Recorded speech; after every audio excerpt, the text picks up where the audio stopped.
নামাজ শুরু করার আগে ছোট্ট একটি দোয়া পড়লে 7 আসমানের দরজা খুলে দেওয়া হবে এবং আল্লাহ পাক রব্বুল আলামিন আপনার উপরে রহমত নাজিল করবেন, বরকত নাজিল করবেন। এমন একটি দোয়া আছে যেই বাক্যগুলো খুবই সহজ এবং উচ্চারণ করাও সহজ, এবং আপনি আমল করলে একবার বলার সাথে সাথে নবীজি সাল্লাল্লাহু আলাইহি সাল্লাম জানিয়ে দিয়েছেন তার জন্য আসমানের 7টি দরজায় খুলে দেওয়া হয়। রহমতের দরজাগুলো খুলে আল্লাহ তাআলা তার উপরে রহমত নাজিল করতে থাকেন, অঝোরে বৃষ্টির মতো রহমত তার উপরে পড়তে থাকেন, বরকত পড়তে থাকে।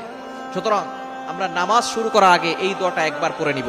নবীজি সাল্লাল্লাহু আলাইহি সাল্লাম জানিয়ে দিয়েছেন, একবার নবীজি সাল্লাল্লাহু আলাইহি সাল্লাম মসজিদ নববীতে এমন সময় এক সাহাবী এই বাক্যটা পাঠ করেছে। নবীজি সাল্লাল্লাহু আলাইহি সাল্লাম নামাজ শেষ করে বললেন, কে এই বাক্য পাঠ করেছো? কেউ কোনো কথা বলে না। তখন এক সাহাবী নবী সাল্লাল্লাহু আলাইহি সাল্লাম অভয় দিলেন যে কোনো ভয় নাই, বলো। একজন সাহাবী দাঁড়িয়ে বলেন, ইয়া রাসূলুল্লাহ, ইয়া হাবিবাল্লাহ, আমার কাছে আল্লাহর প্রশংসা করতে খুব ভালো লাগে, এই জন্য আমি এই বাক্যগুলো বলেছি। তখন নবীজি সাল্লাল্লাহু আলাইহি সাল্লাম বলেছেন, তুমি যখন এই বাক্যগুলো পড়েছো সাথে সাথে 7 আসমানের 7টা দরজাই খুলে দেওয়া হয়েছে এবং ফেরেশতারা রহমত নিয়ে বর্ষিত হচ্ছে জমিনের দিকে এবং তোমার উপরে বৃষ্টির মতো রহমত নাজিল হচ্ছিল। সুবহানাল্লাহ বিহামদি। এই দোয়াটা আমরা পড়তে চাই কি চাই না? দোয়াটি হচ্ছে আল্লাহু আকবার কাবীরা ওয়ালহামদুলিল্লাহি কাসীরা ওয়া সুবহানাল্লাহি বুকরাতাও ওয়া আসীলা।